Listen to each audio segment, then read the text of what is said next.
This is Guardian Radio, your station for up-to-the-minute news and intelligent, interactive, and engaging conversations. 96.9 FM.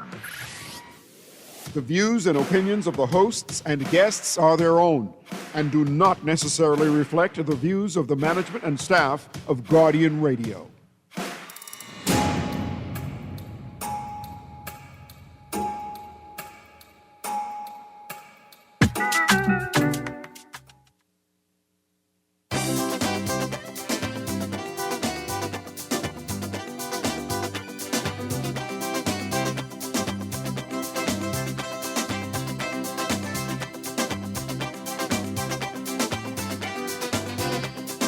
Down in South Andrews in one church on the hill, church packed with brethren, dressed down to kill. Rev just started his sermon, but before he get in the groove, Sister Brown look out the window and spot crab on the move. She ball on church shout, crab crawling, church shout, crab. Good yawning this morning, and welcome back to Guardian Radio 96.9 FM, your station for fresh news, smart talk all day. It is Monday, the 8th of June, and you're on the clock with Erin Mango Green. Work never stops. Work never stops, eh? Even church sometimes have to pause. Because we keep church all the time, right? Church could pause because crab crawling, we got to go work. I want to say, before we start the show, good morning to all the workers, and a special good morning to the people who showed up to work on Labor Day. We want to say thank you very much. Here's why. Because I know and we know that not everybody who shows up to work on Labor Day is compensated equally for working on a public holiday. We also know that not everybody that works on a public holiday works to show us, the general public, right, that they appreciate us and will provide service even on a public holiday. A lot of people who were working on that holiday were working because they have to work. They have no other choice but to work. In fact, there's not enough work available to meet their needs. To the fast food workers in particular that maintained their shifts even though they were severely understaffed.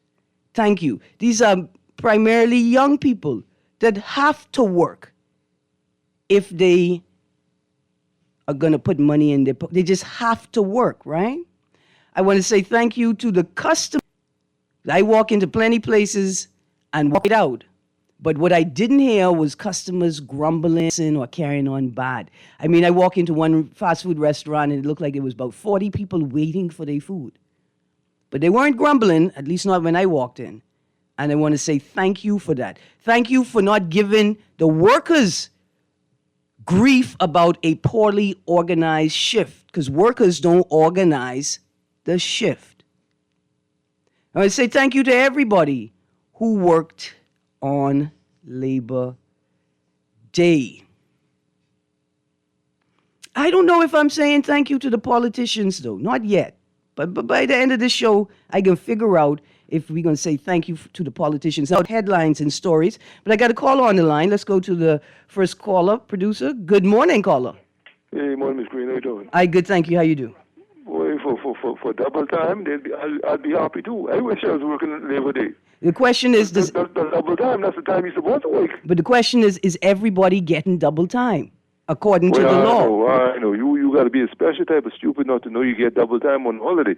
However, right, remember, we had an instance where former security guard brought a matter before the court, and it turns out that their employer made them sign, it appears, if I remember the story correctly, that their employer compelled them to sign a document saying that they waived their overtime, their right to overtime.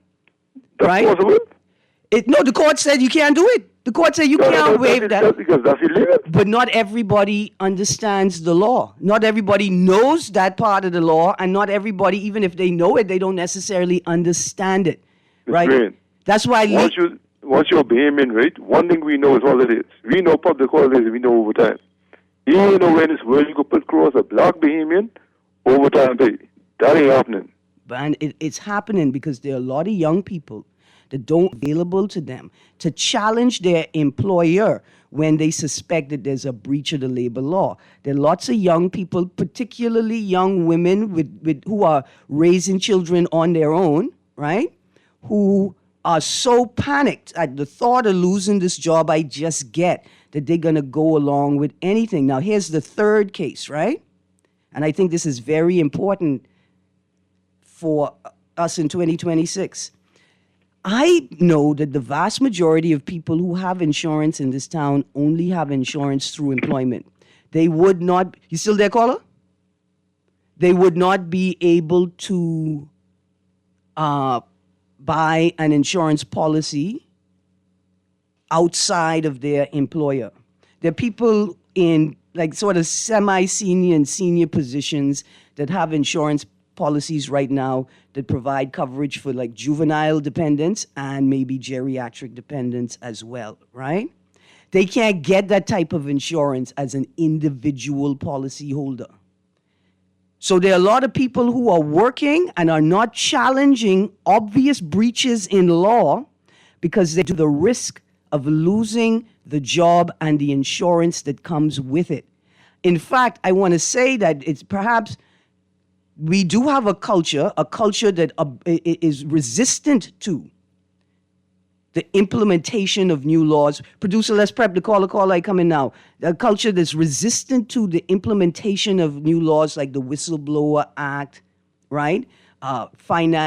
Campaign finance reform, acts that are intended to eradicate corruption, right?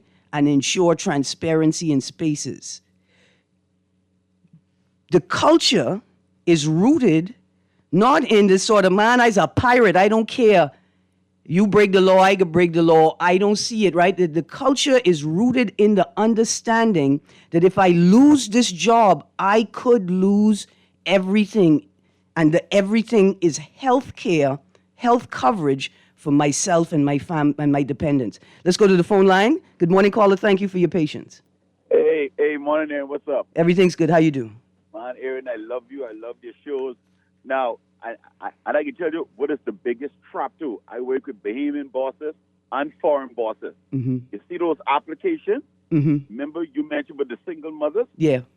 When they put 3 or 5 dependents, Mm-hmm. that employer, she ain't going to take the risk of losing her job.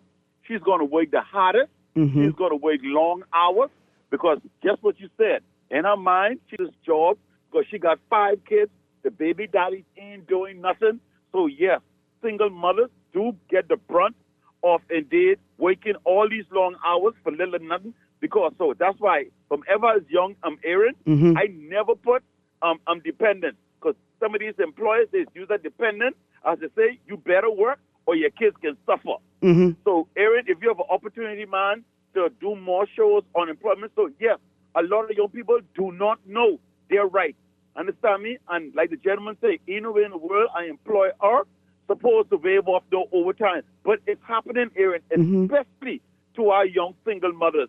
Mm-hmm. God bless you, man. And again, man, keep on doing it. If you could extend this show, I want more young people to know their rights in the workplace. God bless you, man. Absolutely. Yeah, man, we're going to reach out to Public Service Union and to the Ministry of Labor and to the unions and see if they can't send representatives, can they send the information so I could put it together and we could engage the conversation with the provisions of law, the rules and regulations, so we could get a better sense of the environment that people are working in. Good morning, caller.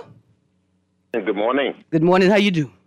Erin, I congratulate you. This is one of the most important conversations I believe that should be had in this country because there are blatant breaches in the labor laws, Mm-hmm. and many persons know it, but, because we don't have the protections of Whistleblower Act or, as the previous caller would have made mention, Some persons are threatened not to blow the whistle because they are the single breadwinner of the family, whether male or female. And it just saddens me. Let me give you a classic example here.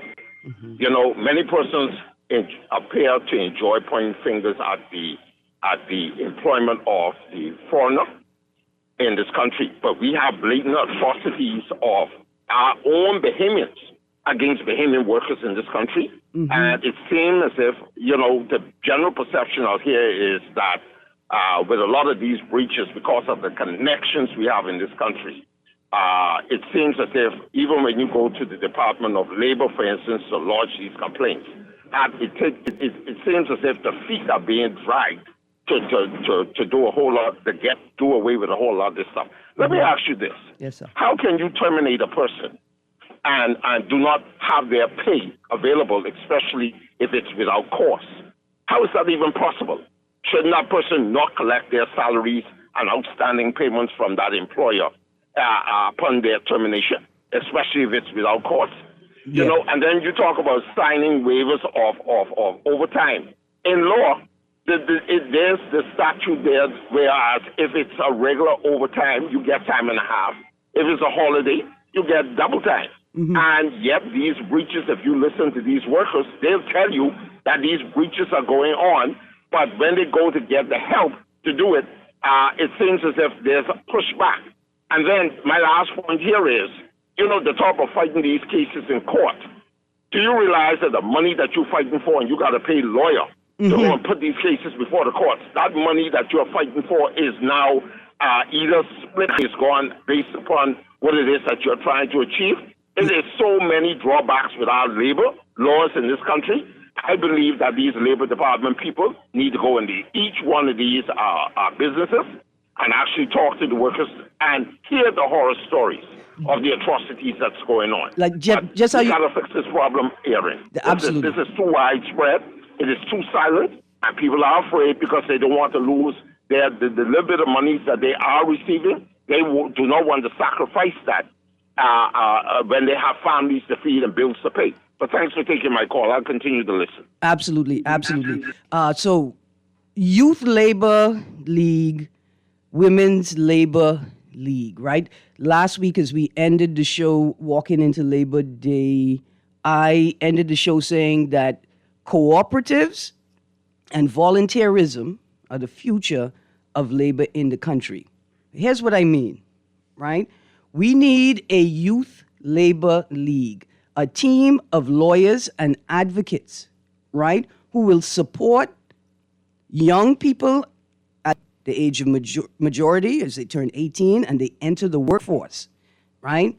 One element is to educate them about laws, policies, and work. Professional element is to provide legal support, whether it's legal advice like the Eugene DePuch Law School Legal Aid Clinic provides, right? Or if it is pro bono or by stipend legal work, right? Representing people, writing letters for them to present to their employer, familiarizing them with the legalese, the legal speech, the legal language that they need to be confident in using so as to put forward the best argument possible in their defense.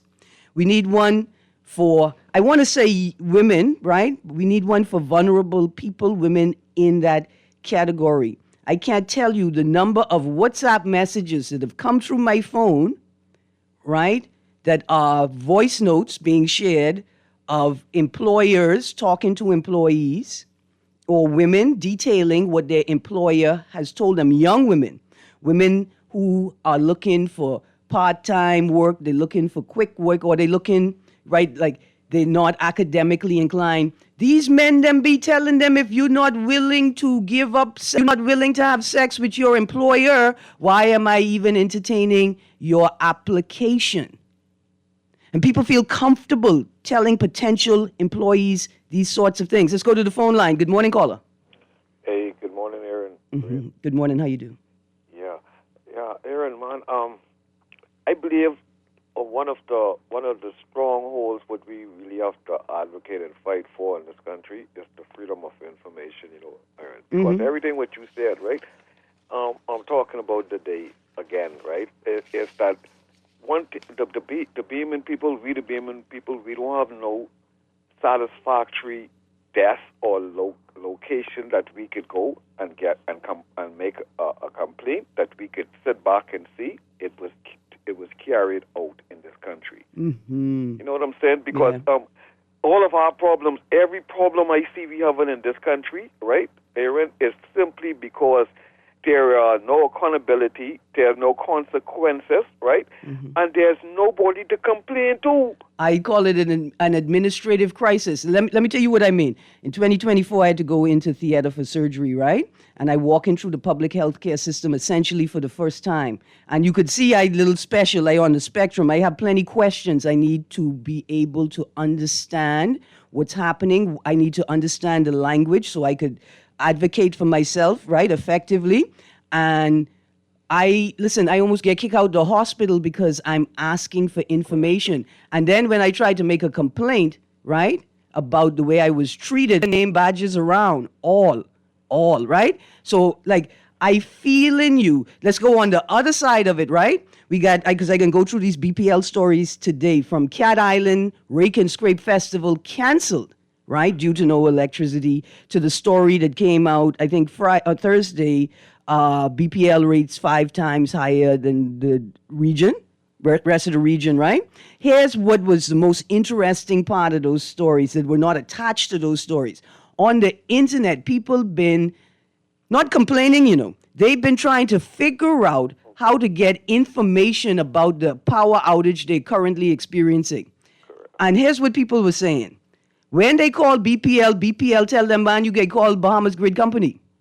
And then the people say, but Bahamas Grid Company has no contact information available to the public. Now, let me tell you, you hear me on this show crying about BPL, right? Crying about feeling like I back in 1992, right? We back in 1992, buddy. Yeah.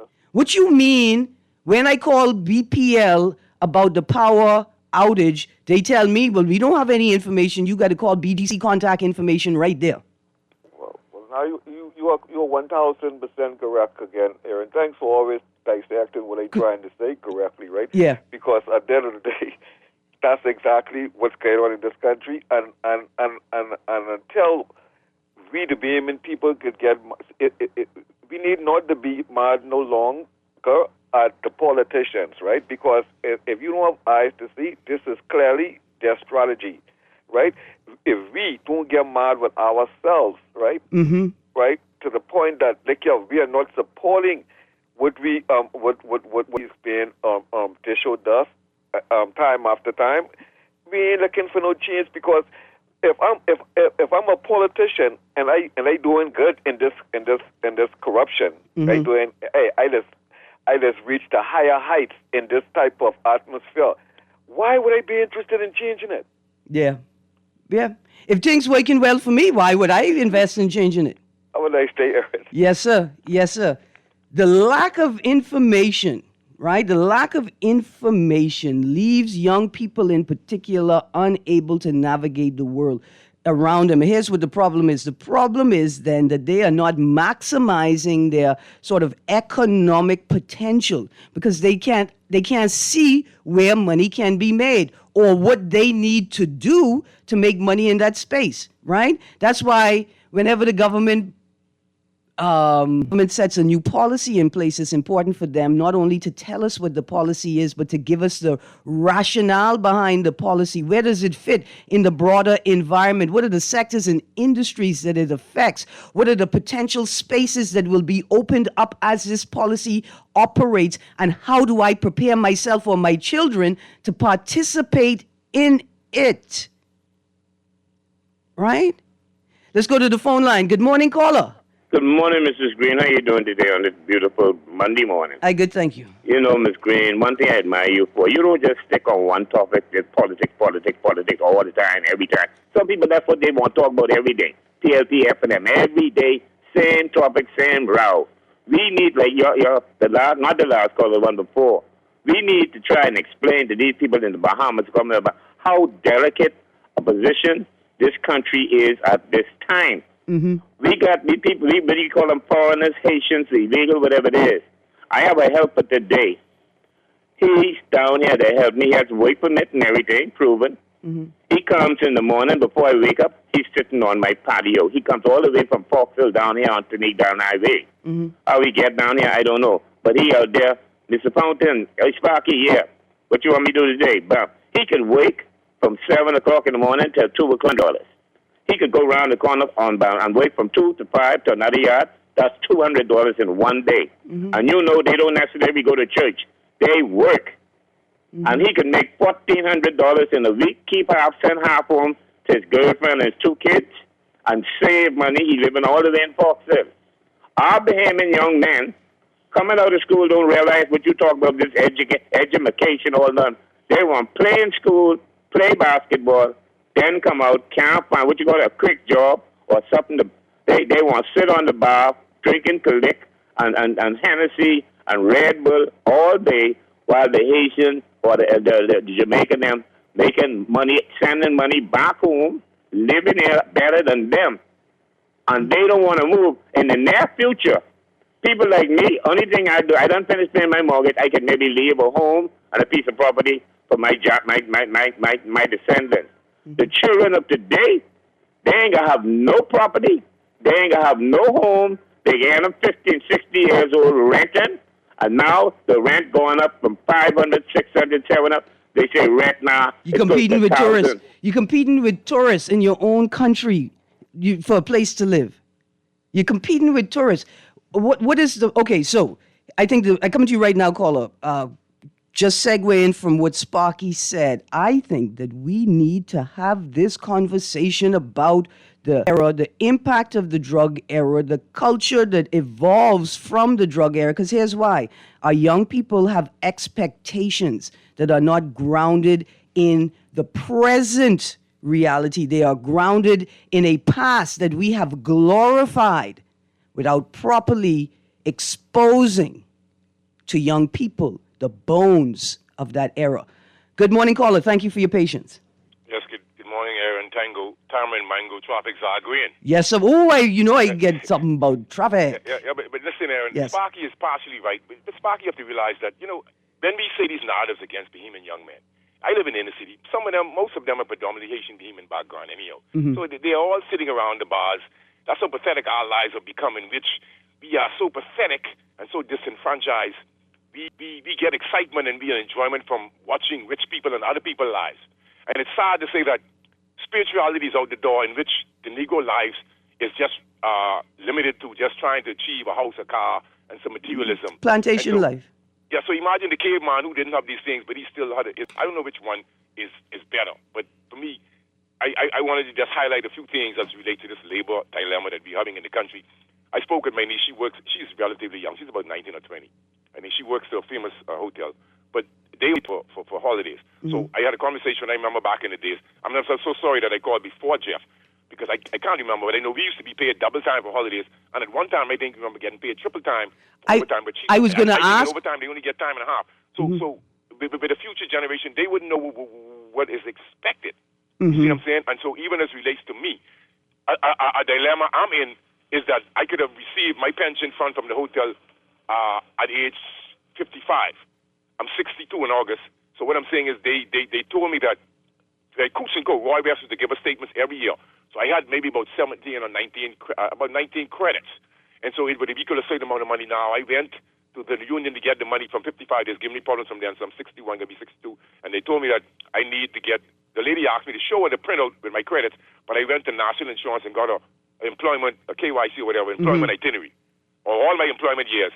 And they still give me a hassle, given the fact that the Hotel Pension Fund Association or whatever didn't pay pension contribution for 3 years. So the onus lies on me now to prove that I worked for 3 years when National Insurance showing them that I work. What kind of foolishness is this, Ms. Green? Yeah. Mr. Woods is in the woods, and this is what they're carrying me through as a citizen to get me a little bit of money. The 3 years would disenfranchise me for 3 years from pension, and it disenfranchised me from receiving it now whilst I'm living. So, we're all fighting a losing battle, Ms. Green.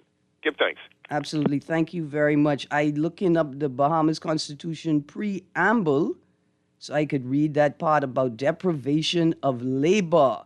Good morning, caller. Sorry, we missed you. Let's go to the next caller. Aaron, Yes, sir. sorry I had to call you back, right? But I just wanted to say that let Sparky know, right? And the whole Bahamas know, right? That when somebody comes to work with you with a work permit that your name is not on, right? You have to know that that's a penalty. That's time. You have to pay a fine, or supposed to pay a fine for that. And see, this is a part of our problem.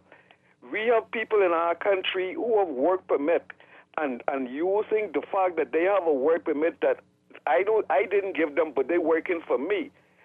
You go to, in some cases you got a work permit to clean my yard, but you working to carry this lumber with my work permit. Yeah. Right, and this is the problem, Sparky. What was going on in this country? Not because somebody has a work permit, they are legal to work on your job. Yeah. You are when you have that work permit is designated. Person who got that work permit employ you to work. Yeah. And unless they're a company that contracts out the type of work you do, then you're restricted to work for that person. But you can't entity. just have a work permit and you going from jobs on your own, from business on your own with your work permit, saying, "Oh yeah, you got a work permit," right? But and now I can work any place in the Bahamas because I have a work permit. That's pure. This is one of our problems. It's a breach of the provisions, and it suggests that we need greater public education and specifically employer education. Yes. Thank you very much. Thank you. Before we transition, I want to read the preamble of the Bahamas. Whereas for 481 years ago, the rediscovery of this family of islands, rocks, and keys heralded the rebirth of the New World. And whereas the people of this family of islands, recognizing that the preservation of their freedom will be guaranteed by a national commitment to self-discipline, industry, loyalty, unity, and an abiding respect for Christian values with a lower V, and the now know ye therefore, we the inheritors of and successors to this family of islands, recognizing the supremacy of God and believing in the fundamental rights and freedoms of the individual, do hereby proclaim in solemn praise the establishment of a free and democratic sovereign nation founded on spiritual values, value uppercase V, and in which no man, woman, or child shall ever be slave or bondsman to anyone, or exploited, or their lives frustrated by deprivation, and do hereby provide by these articles for the indivisible unity in creation under God of the Commonwealth of the Bahamas. It's that part right there. No man, woman, or child shall ever be slave or bondsman to anyone, or their labor exploited, frustrated by deprivation. I think that we have a cultural issue where, because of how we moved through enslavement, chattel slavery, transatlantic slave movement, and trade industry, right? How we moved into the apprenticeship period, how we moved into colonialism, we were a colony, how we moved into independence, and then how we moved through the drug era. It appears to me that we are prepared to make anyone a slave or a bondsman, and we are prepared to exploit people and their labor, and we're prepared to frustrate them by deprivation, except the people are doing the jobs that we should be doing, not because they fight us and keep us from the jobs, but because we are not doing them. And in many instances, we think that this work is beneath us.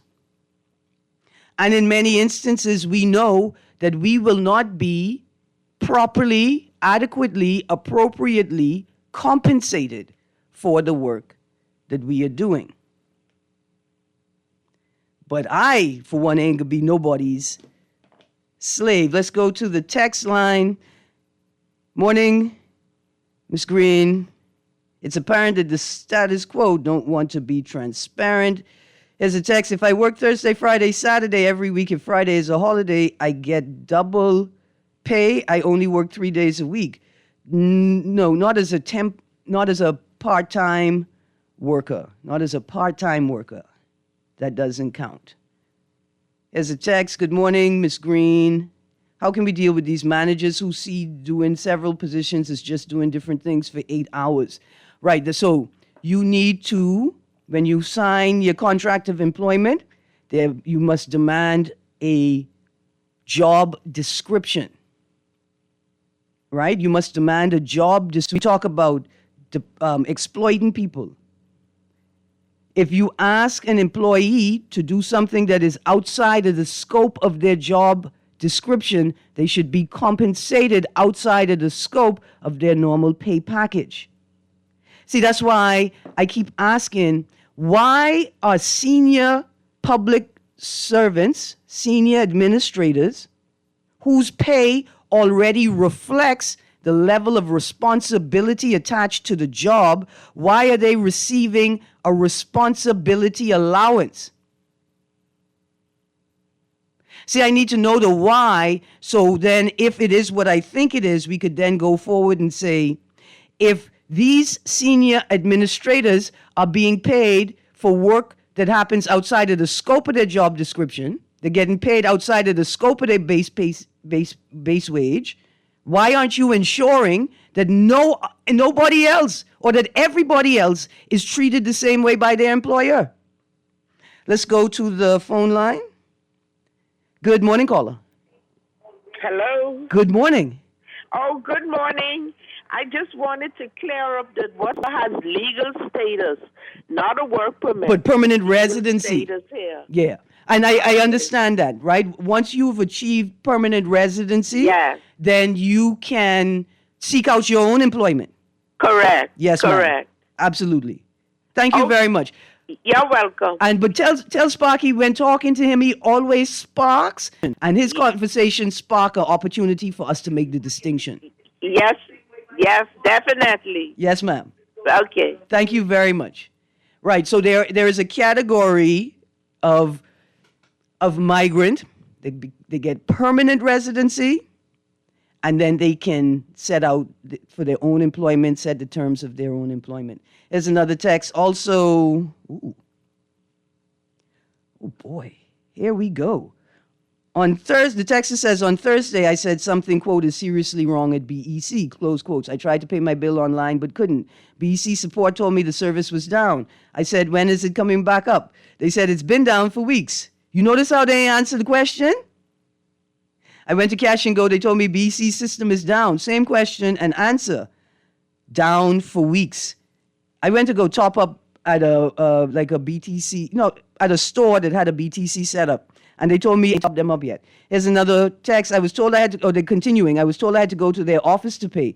I went. The single kiosk was full and could not accept cash. So you mean the people didn't come to clear the kiosk so other people could pay their bill, which I'd withdrawn since Cash and Go can only accept cash. But that's another story. What do you mean Cash and Go can only accept cash? What? Okay, but that's another story. Is this the digitization, technology, and wave of the future that Brave Davis promised us? Said from the start that folk all did not have the capital for the investment-heavy transformation needed at BEC. Yes, they have the capital. I know that. Man, come on. We know that folk all has the capital. It's not the capacity. The question is, do they have the will to create a financial structure that will make this possible? That's the question. They got the money. FOCOL? I'm sure FOCOL means we got all the money. It says also, the court says, okay, text, we get into that one a little later. Here's the text. A notion that reduces everything to a political solution, and by that I mean PLP, FNM, or COI in the seat of government is foolishness. Stick a pin, texter. That's called the political culture. Right? The political class has created a culture within us that suggests, if I could be polite, that all answers come from politicians. In fact, why are you seeking out? Why are you seeking out validation, right? Why are you seeking out answers from industry experts? Why are you seeking out answers from people who are the top in their field? Why would you do that when you know only the government has the answer? And because if those experts and professionals are not in alignment with the government of the day, then their answers mean nothing. That's what the text is saying. The political class has created a culture among us that tells us it don't make sense going to ask anybody about go. And in fact, within the political class itself, right? Within the political class itself, we don't even go to the minister responsible. We don't want an answer from the minister responsible. We will only take an answer from the prime minister. The text goes on. The same pathetic and unfocused Bahamians of this population will greet a COI government saying, fix life for me, make me prosperous. Will that be done? No. That's what the text has said. I just put the emphasis where they put it. They will grade the COI as a failure too and call shows daily to say so. On Friday, we're going to have a show about how to create an organization. How to create. It says, you sure? Because some permanent resident PR holders can't work. Check the back of that card and make sure. Well, there are, like if you have a spousal permit, your spousal permit may not permit you to work. Right? So I agree. There are some forms of people who have more than just a work permit who are here, but their status that allows them to be here does not also allow them to work. Okay, so story of the day, I'm not sure, the BPL story, Cat Island Rake and Scrape Festival canceled. Here we go. Fire leads to island-wide blackout on Cat Island. Let me tell you something. I am very concerned. I am very concerned that fires and suicide have become the scapegoat of everything in this country. I'm saying it respectfully, with care, right? That we to ensure that matters are being investigated fully and as fully as possible. There's only so much we could demand of the state and its mechanisms, but also to the public. For instance, I saw the scenes of the aftermath of a shooting, and everybody in the entire community was walking the road. If there was any evidence, like footprints, right? If there was any evidence to be gathered, it was destroyed by people who, whether I think inadvertently, contaminated the scene.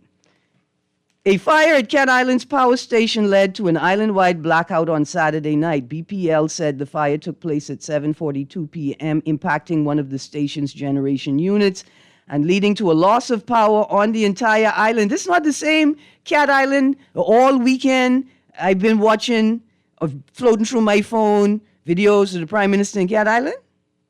Did the Prime Minister have his birthday party in Cat Island? Did the fire, where was the Prime Minister's birthday party? FYI, happy birthday. Not FYI, is that inappropriate? FYI to my audience, did you know it is the Prime Minister's birthday? It was yesterday, I think. They celebrated, maybe it was the day before. I think it was yesterday. Was the birthday party in Cat Island is the question. Before BPL was able to restore power to the north and south power feeders on the island, residents were put on an 8-hour rotational power supply schedule, with customers south of the New Bight remaining without power supply until other repairs were able to be completed. So you could have you prioritize areas, or did you triage based on the parts and equipment that was available? Because if it were me, I would have prioritized getting the side of the island where the festival was up and running. Wow. BPL sent out a series of updates yesterday detailing restoration efforts. Quote, efforts are currently underway to procure the requisite parts for the damaged generation unit so that restoration efforts can continue as quickly and safely as possible, an update read. Now, when you say procure, you mean like go on the internet and order? Or do you mean like go into the storeroom and see if you could cannibalize a couple of pieces of equipment you have to procure? Like how y'all cannibalize the budget for the Persons with Disabilities Commission for a second memorial for Obi Wilchcombe at Bahama.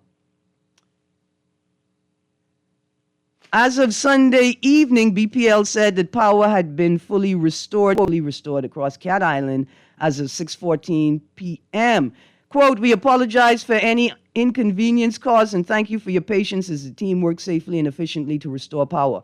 Was there another statement? Is that the whole statement? What about the part where we will work with our customers to provide compensation for any loss incurred? See, I don't like this fire thing because when Dwayne Sands went in front of the PRD on the Sunday, I think the 26th, and said, we waiting for the register, y'all could be late, he didn't even mention the advance poll register that was already late. But on the day when the register was supposed to be available, all of a sudden there was a fire alarm. And then they could tell me it was triggered by an electric incident. Imagine an electrical incident triggered a fire incident, and now a fire incident triggered an electrical incident.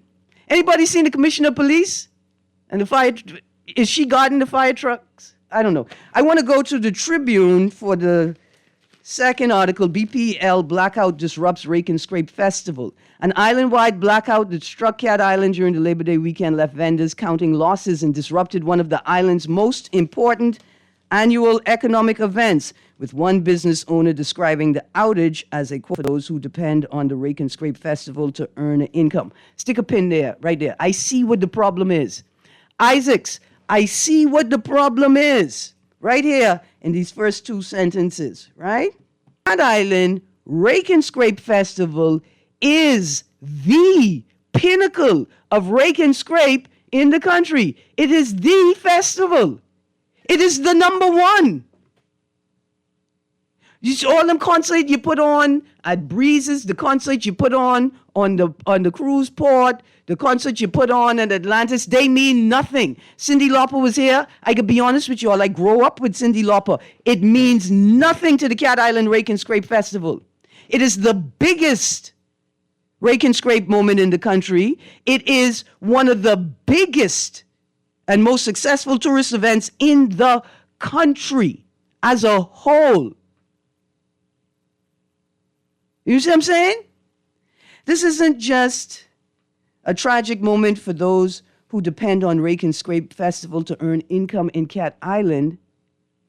This power outage and subsequent cancellation has the potential to detrimentally affect Cat Island and Family Island tourism and the broader tourism product. It also detrimentally affecting the growth and development of Rake and Scrape in the entire country.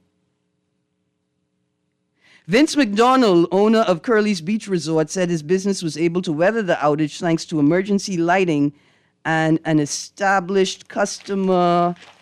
Why, man, Tribune? Why you do this to me? Now I got to go all the way to the business section.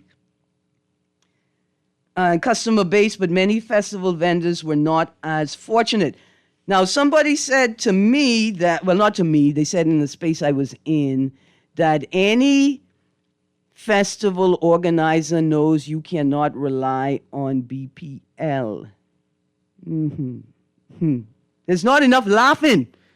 There's not enough laughing in the world for that. Also, since we talked about FOIA this morning, I just want to touch on this article from last week. FOIA commissioner's term ends amid budget worries. Nassau Tribune, 3rd of June, 2026. And I want to say this. I already start joking, so I can say it anyway. I remember shortly after the Information Commissioner, Mr. Keith Thompson, retired Supreme Court Justice, was appointed, and the deputy commissioner were also appointed. The government held a series of stakeholder consultations. Because we were still in a downs, I remember that the consultation I participated in was via Zoom. It was online. And after a full and lively conversation, I offered that if we, civil society, we, the general public, expect to see any movement on freedom of information, then we would have to organize. We would have to intentionally create a series of civil society organizations that could both advocate, agitate, and support the rollout and the development of Freedom of Information Act. I emphasized, right, to the discomfort of many people on the call that this will not move anywhere until you can get the majority of civil society behind the effort to push it forward, demanding that the government make movement. I was shut down in the conversation because you know me, you know Erin Green, she just is critical about everything. And she's pessimistic and don't like the government. Here we are. 5 years later, 5.5 years later, and the first Freedom of Information Commissioner has resigned. I mean, his appointment ended, his term ended, right? And nothing has happened.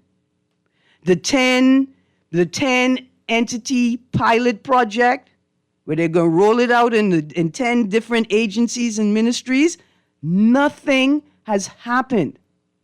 So on Friday, we are going to be talking with all representatives on how to build an organization.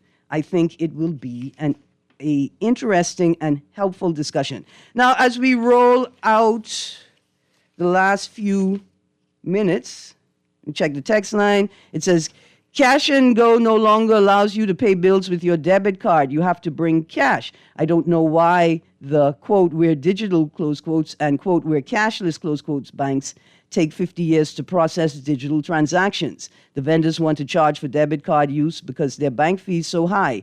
Can we stop the digitization train until we can get the rock and finger counting right? Man, listen, if you think, and I'm not attributing this to you, but if you think that cashless society, digital payment systems, right, and a totally cashless society is a part, or an imperialistic agenda, right, to control and oppress people, have no fear, because BPL is here, and they ain't gonna never keep the power on long enough for the systems to work. Last text. Person say, oh boy, that's some foolishness in Cat Island. Someone carried a case down there. Listen, I hope it wasn't in the Prime Minister's bag where they put the case. Because you know ain't nobody was going to find it. Because we refused to implement proper protocols for our Prime Minister. I bet you somebody put the case in the Prime Minister's bag and he take it right to Cat Island and ain't nobody did know. Here's some of the other things I wanted to talk about this morning. Travel advisory. Cuba. Things heating up in Cuba. They ain't got no light, they ain't got no AC, it's hot. Right? Want to talk about hurricane season and promises made to teachers by government. Initiative expansion, BSGC, Bahamas Striping Group of Companies. They in the news again, but they not on the streets. I don't know what's happening. Pinta or FNM opts out of 2026 convention. Pintard, you in trouble. You in trouble.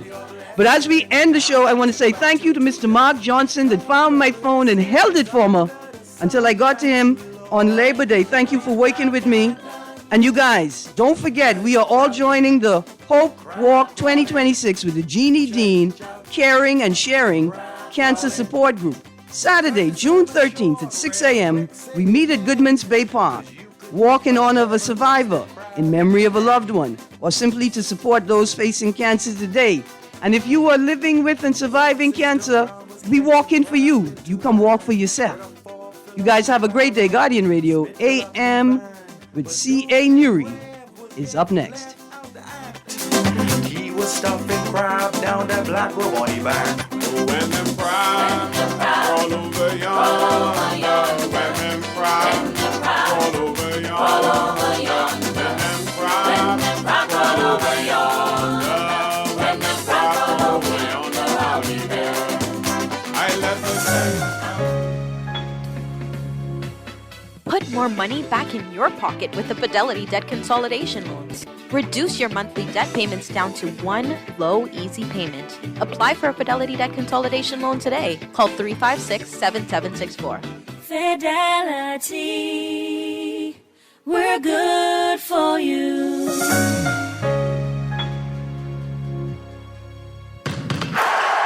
Guess who's back? It's that time again for the 31st annual Michael Scootery Peace on the Streets Basketball Classic. Bring it on now, let's go. Whether you're a player or a fan, you don't want to miss this one. The action starts July 13th at the Hope Center. Log on to peaceonthestreets.com and register. Come on, everybody, we're going! That's the Peace on the Streets Basketball Classic, where we shoot hoops instead of guns. Game time. This is Guardian Radio 96.9 FM, streaming on GuardianTalkRadio.com and the Guardian Radio app, Nassau, Bahamas.